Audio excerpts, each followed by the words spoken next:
night, everyone. This is my first visit to Cebu, and I really like the city. It's different from western side of Malaysia. I really enjoy being here with you, and I thank Min for inviting me to come here and presenting some of our works.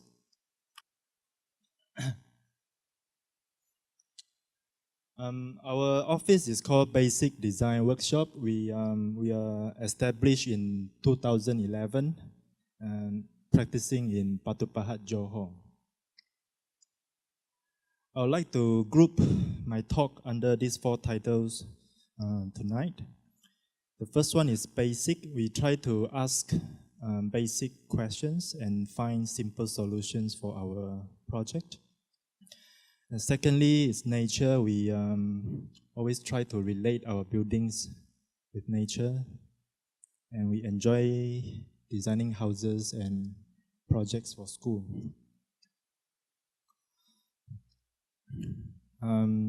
This is the work by an American artist, Donald Judd. And you can see a few 3-dimensional objects sitting on the ground, installed on the wall. They are called specific object by Donald Judd.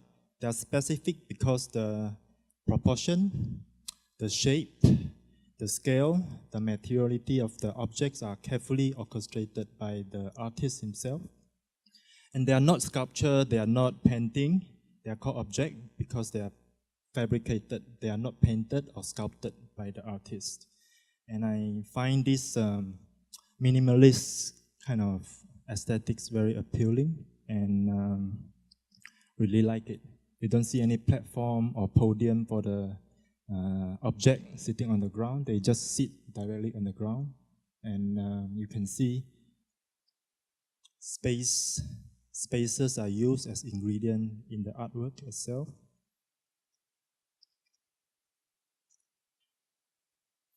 And this artwork is produced by Donald Judd as well. It's called 100 aluminum boxes.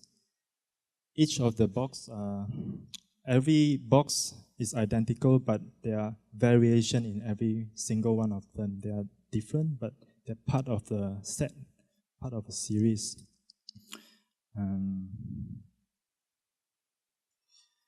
From 2008 to 2010, my brother and I work in Beijing, and lucky enough, we work for an artist called Ai Weiwei. In many of his projects, he used simple, basic, ordinary materials, but the combination of light and proportion, structure, create very rich architectural spaces, and also architecture as well. You can see a very basic fluorescent light is used in this space. Natural light coming in from the skylight, cement render flooring, different colors of brickwork. And then in our project, we try to use and follow that line of thinking and organizing different space, different program, different materials in a very simple and basic way. We use concrete structure, brickwork, timber screen, glass for different functions and different activities. You can see the concrete structure in a very direct way. Skylight. And sometimes we use ordinary materials in a very unusual way. This is a it's a metal structure, supported metal plate flooring for the mezzanine floor in this space. You can see the master is performing in the construction site. And in some of the projects, you can see very simple concrete structure frame with brick infill. And then you can see the stair, and more refined thick furniture. This kind of aesthetic, this is we are trying to achieve. And during different time of the day, you can see different texture. You can see the texture of the brickwork showing differently. And brick is a very common and basic material that we have to encounter every day. We try to review some of the properties of the brick by organizing them and trying to make them into a vent block for natural ventilation. The result is something like that, the facade of a building. In this project, we use the brick for flooring. Looks like brick wall, but it's on the floor. It presents a different, it creates a different atmosphere. And we use timber lock for stair and benches, as in this case, 4 inches by a feet thick bala wood. We also try to not to conceal all the services in some of our more public buildings, showing them and make sure the subcontractor do it right. Because if you tell them all this is going to be concealed behind ceiling, they will do it in a different manner. So cable tray, conduit pipe, they're all laid out in a careful way.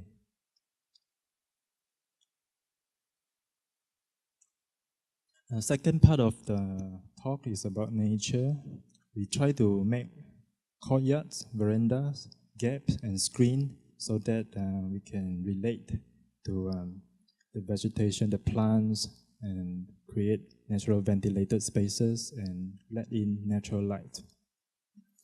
And I like this image very much because you can see the trace of nature transforming the exposed concrete surface, and with sunset, a drop of sunset is rather beautiful, I think.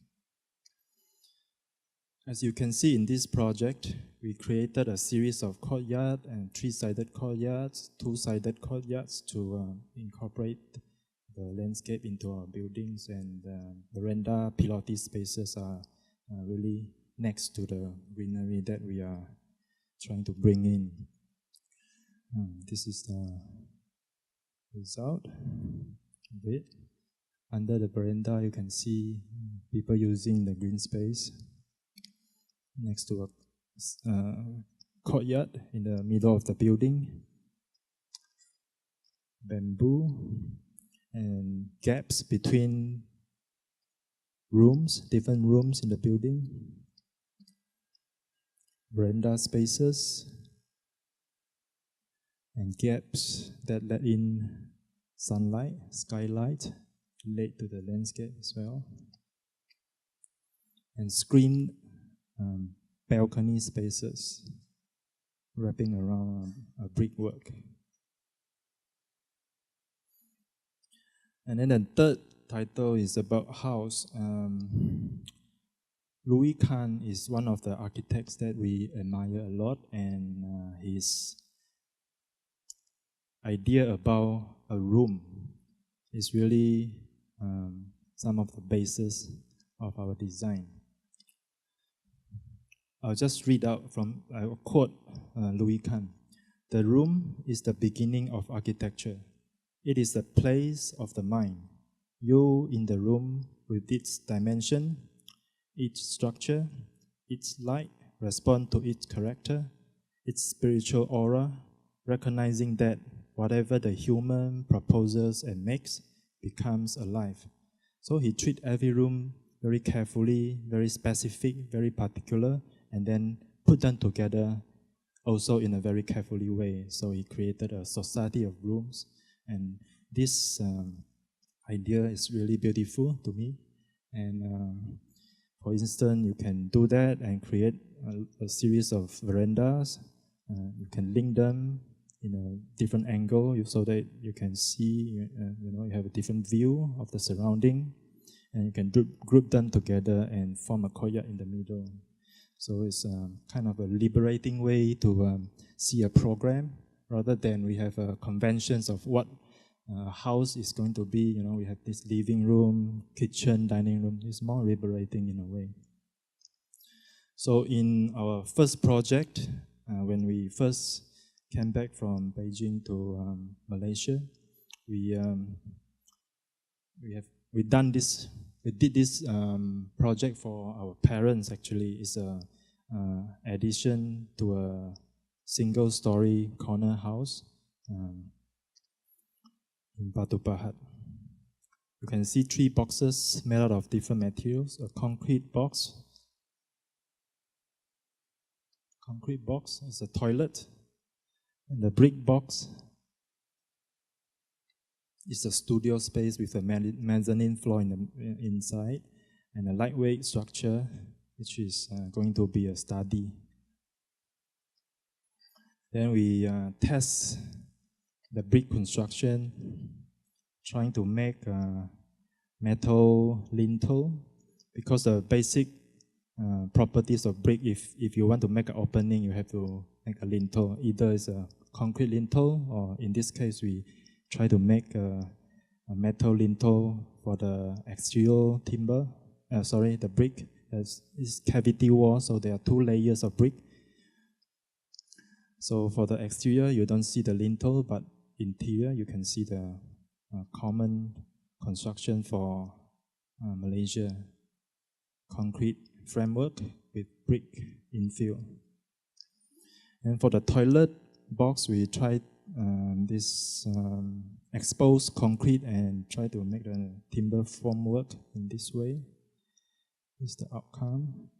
And then the third one is a lightweight construction with using recycled timber framing structure supported by metal I-beam and columns. And this is cement board cladding. This is when the house is newly completed, and you can see different shapes, different scales of spaces, different proportions, and in-between spaces that can be used in this kind of occasion, form kind of a veranda space that relate to landscape and natural ventilation.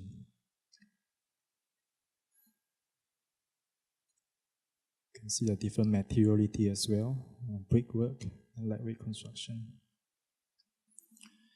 And I took this image early this year, and the creepers start to grow, and the building present to us a different quality.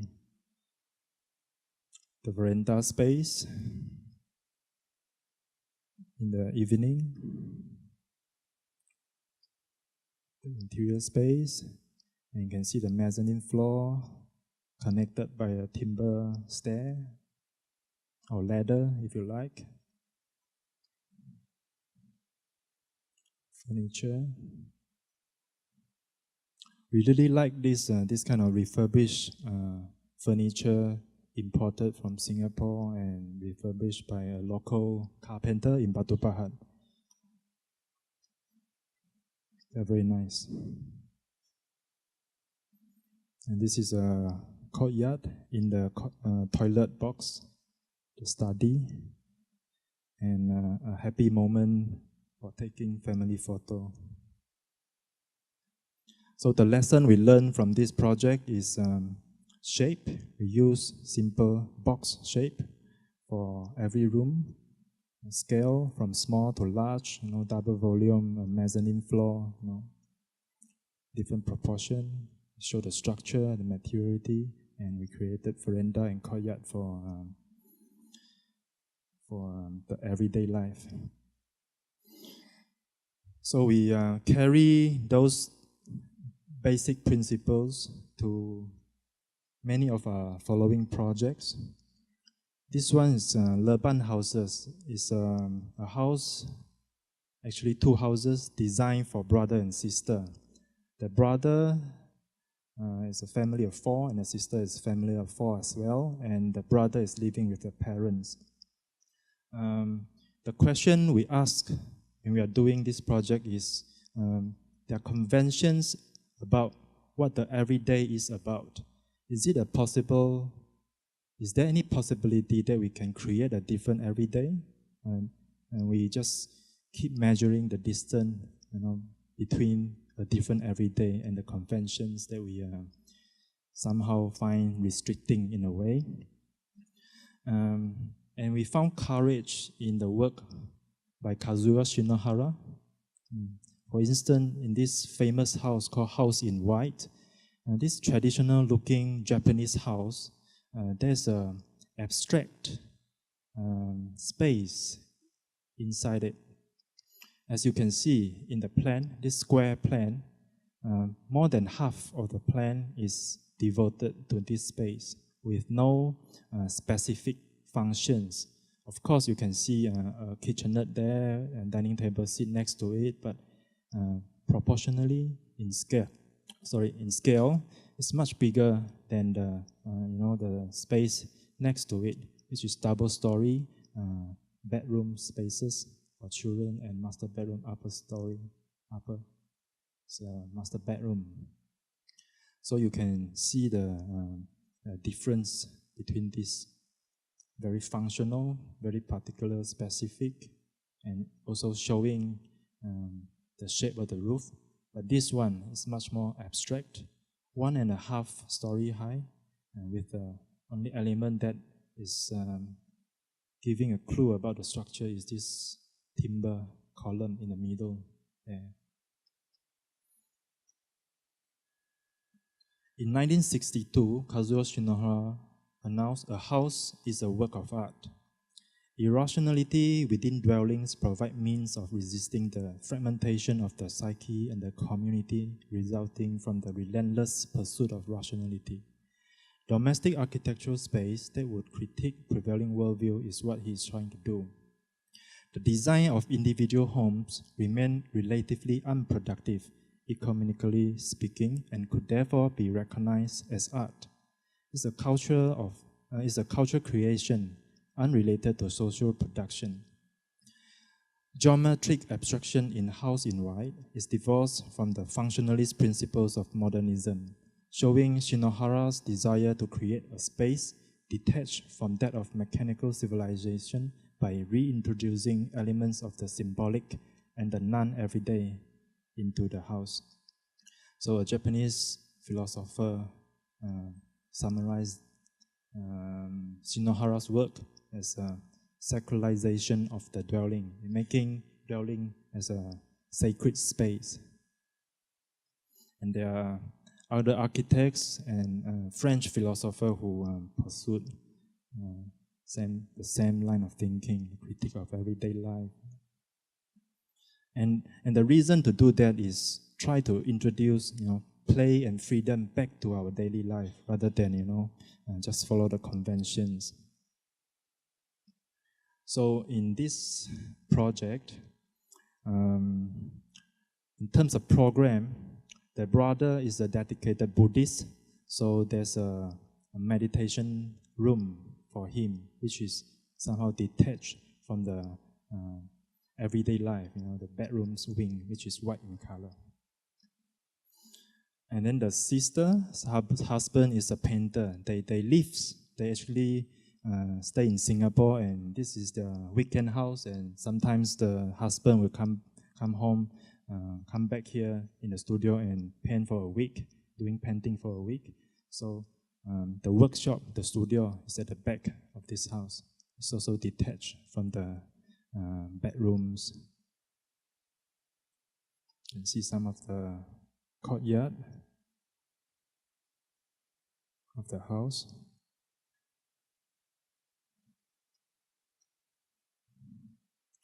So this is the ground floor plan of these two houses. We try to arrange functional spaces as compact as possible in order to create the room without function in this wing. Unlike Shinohara's work, which is really clear-cut and in contrast, this this space is much more divided and fragmented and related to the surrounding. And there's a timber platform in both of the houses. You can see the double volume space here in the drawing. So this is the workshop. At the back, the painter studio, and this is the meditation space. And the rest are, bedrooms for everyone. This is the image of the house. Somehow abstract and very tall. Not very likely to find in domestic or vernacular architecture. And at the same time, you can see everyday objects sitting next to this space. Double volume space is here. You can see the clock there.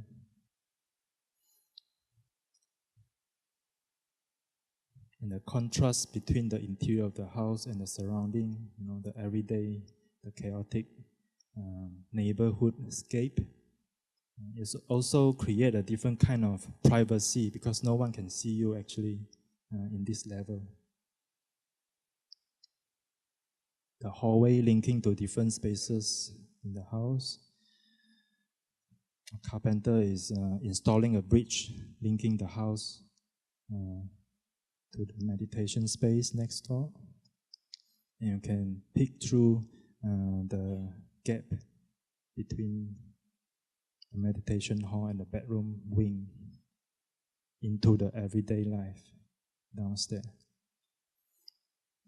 And I used to work in a Japanese restaurant in Melbourne. After the peak hour, the cook and the workers will go out the back door and into the back lane and smoke a cigarette and chit-chat. And I really like that kind of relaxing atmosphere, and I try to create that kind of atmosphere here, as you can see. You can see the sky, narrow back lane inside the house. And this is the second house, less population, so you get a bigger space without specific function in this case, connecting to a timber decking to the garden. And this is the painter's studio. You can see sunlight coming in from the top. And the dining area is about 8 feet high. They're not used to it. I try to convince them not to install a ceiling fan, but they insist. It's too dangerous, actually.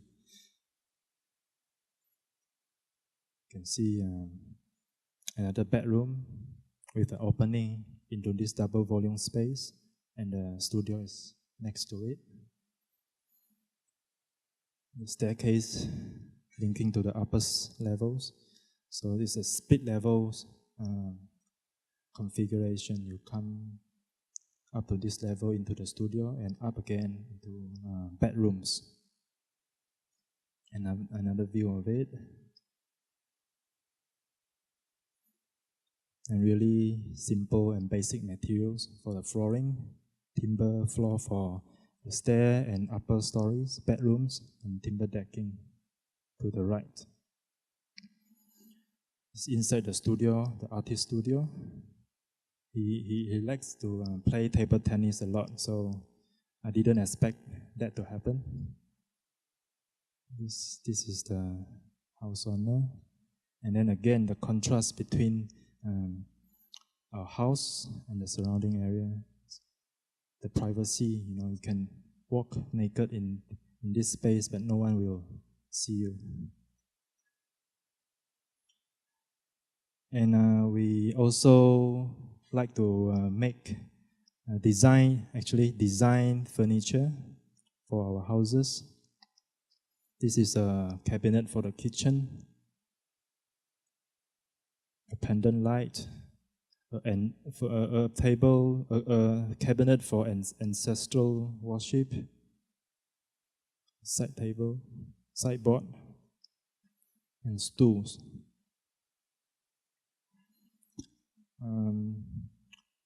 In this project, Tanah Merah House, we explore the idea of courtyard, veranda, screen, and we create a really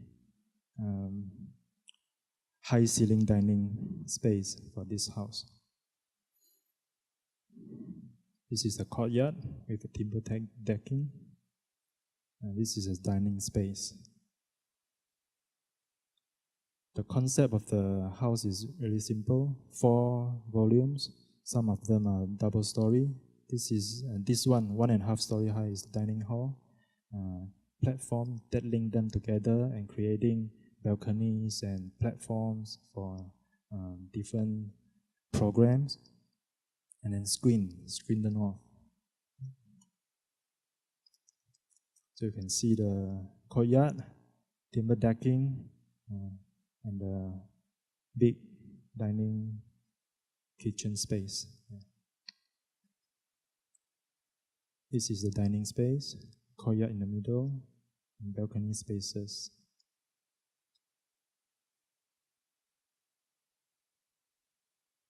So the screen is on the upper story.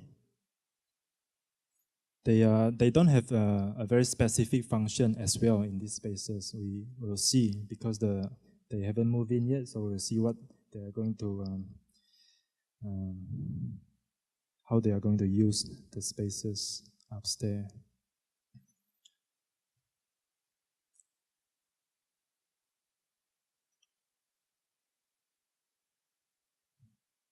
This is the entrance of the house with a shoe cabinet and storage and a bench.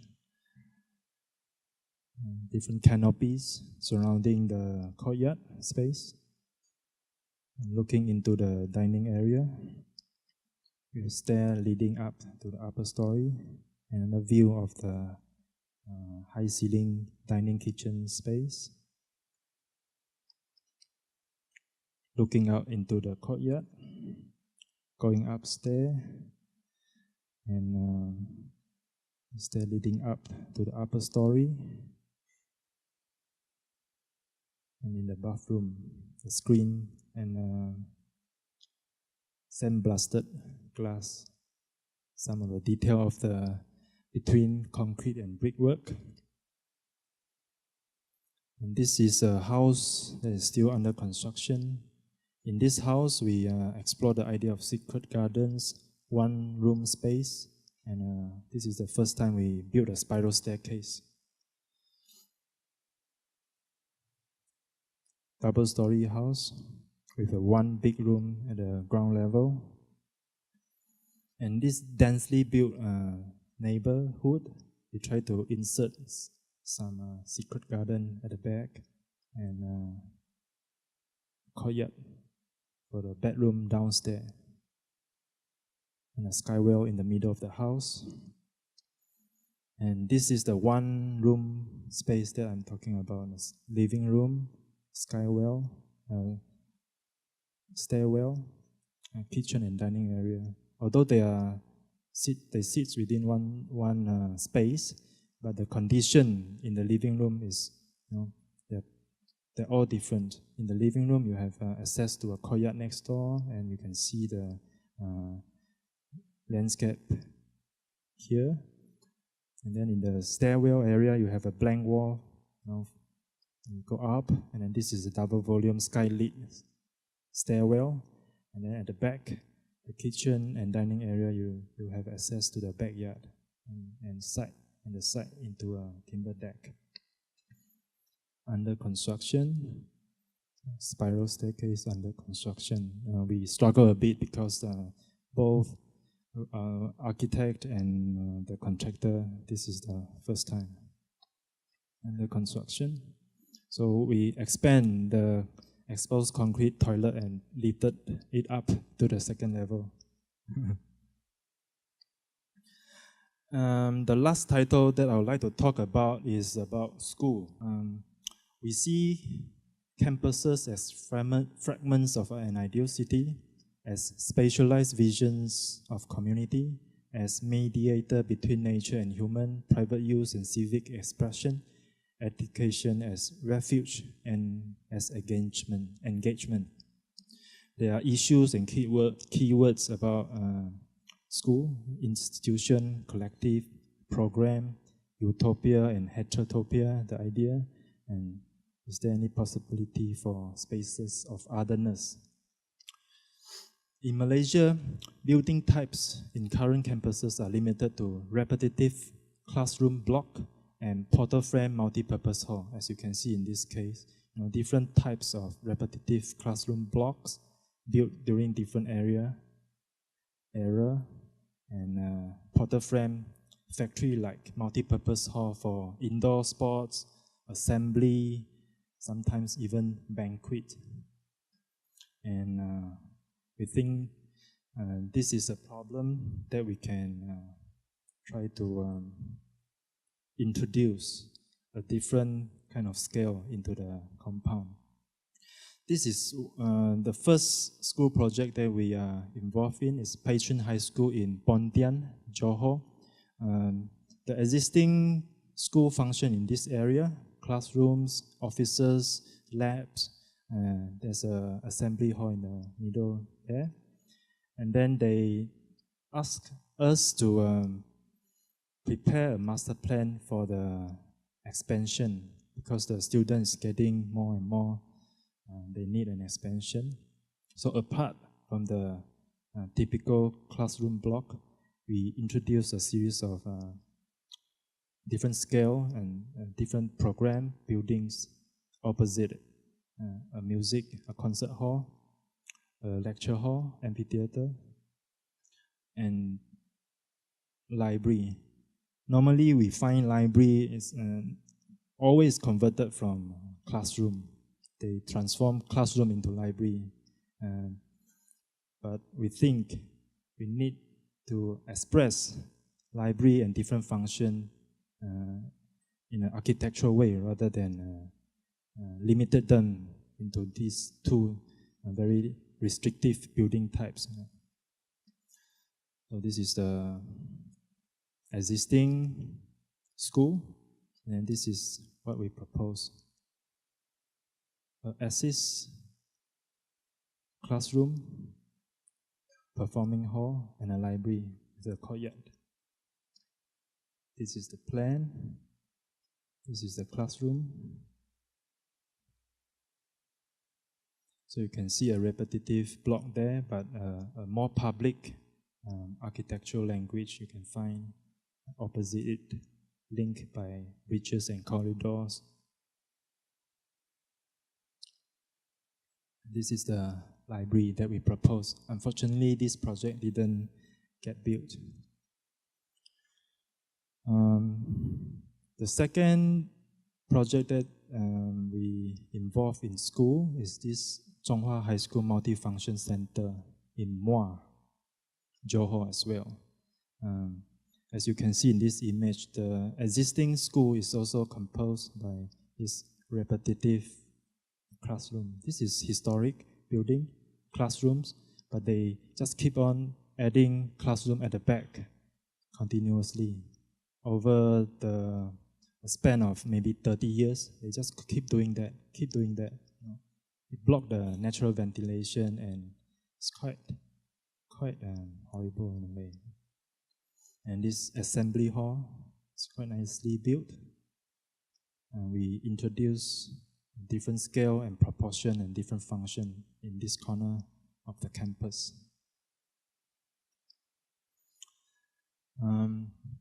It's a building made out of concert hall, gallery spaces for art and history. It's like a museum, and then library.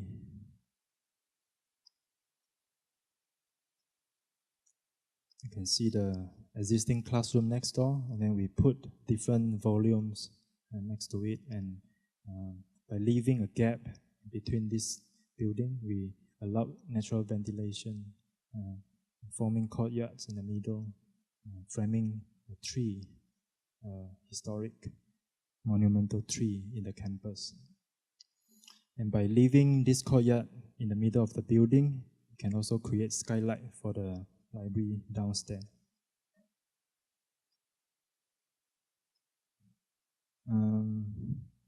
I also like this image very much. It looks like a cave to me. You can see the scale of the classroom sitting next to our new building. Artist studio is a different scale, and this really big exhibition space, double, maybe triple volume high space for maybe there's a possibility for people to install, making installation in there rather than just painting or sculpture, very conventional. Maybe we can build something really big inside this space. And you can see the tree in the campus from this space.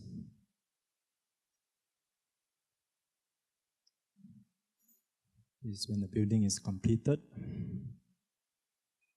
And the view of the house. You can see the tree.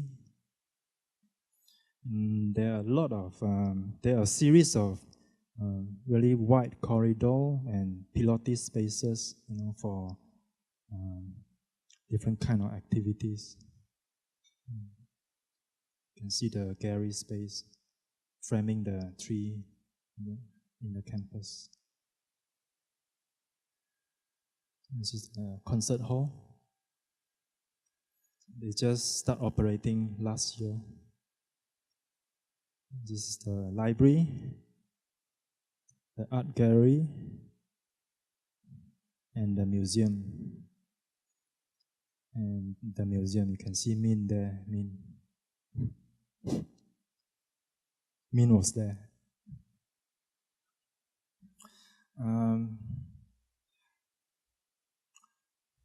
This project took us 5 years to nearly complete, not yet. And I grew up in this school, and my parents also teachers in this school, so I'm very attached to this school, Chinese high school in Batu Pahat. The main feature of this project is about creating a variety of programmed and unprogrammed spaces for users with different needs.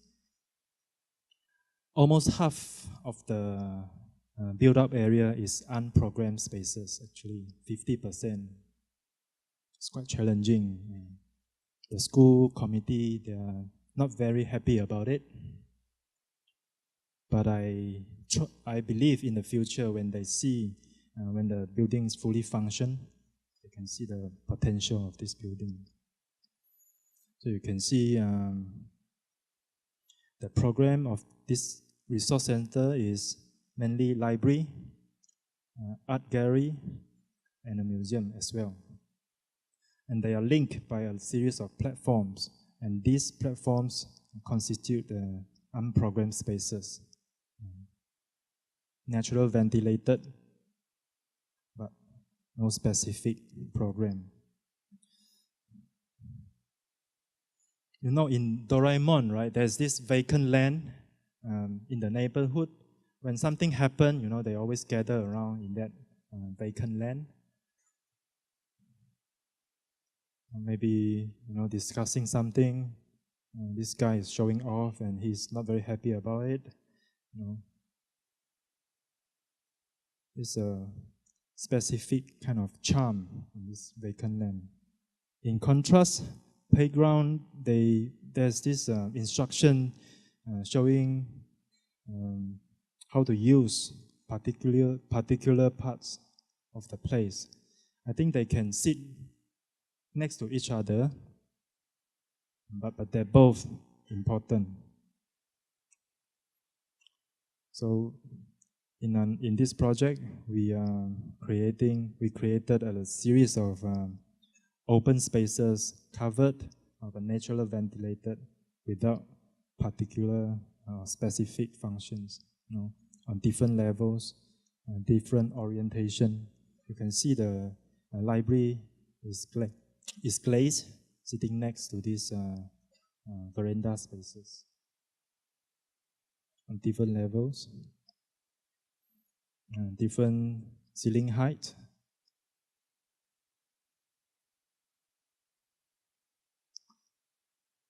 Other than that, we have a series of different spaces for exhibition, for art gallery, double volume skylit spaces, which is very rare in school building.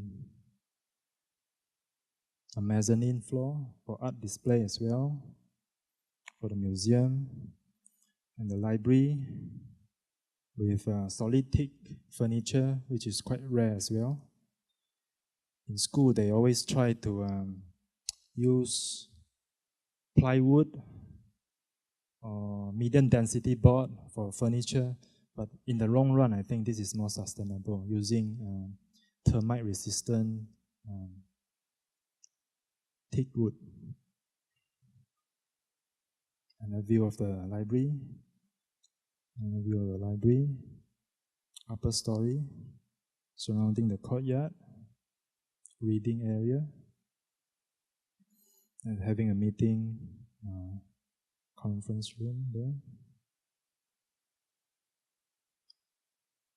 Workers are installing sun shading device. We have different sun shading device on different parts, in different parts of the building. You can see the effects of the sun shading device.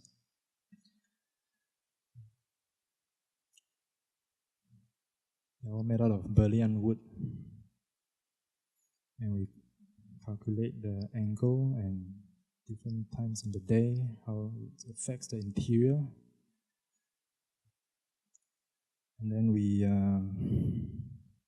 design furniture specifically for this project.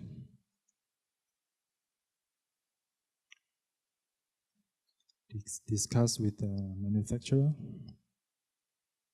Bookshelves, table, all very simple but solid wood furniture. And sometimes we challenge the limit. We make a cabinet with 6 meters span. Actually, it's a timber I-beam. Actually, see the 6 meter span cabinet for magazine. You can see mock-up, display mock-up for the museum. They're making documentary for the museum, and students start using the vacant land in our building, and it's very delighted. I'm very delighted to see that happen. And last December we had a concert there in the building. And then the next day you can't see anything. It's like nothing happened last night.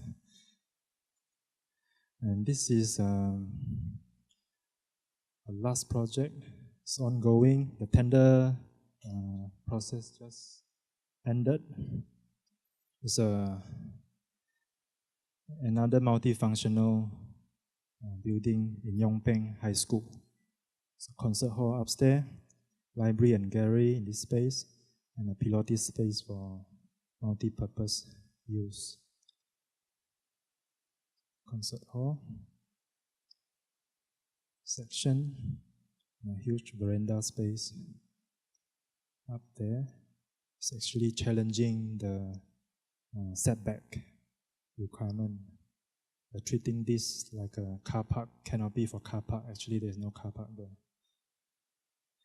So, lastly, we hope in our architecture, through the use of ordinary materials, spatial organization, proportion, scale, light, gaps, formality and informality, and other qualities, we will be able to create an atmosphere that makes play and freedom to be part of the everyday life for individual, families, and the collective.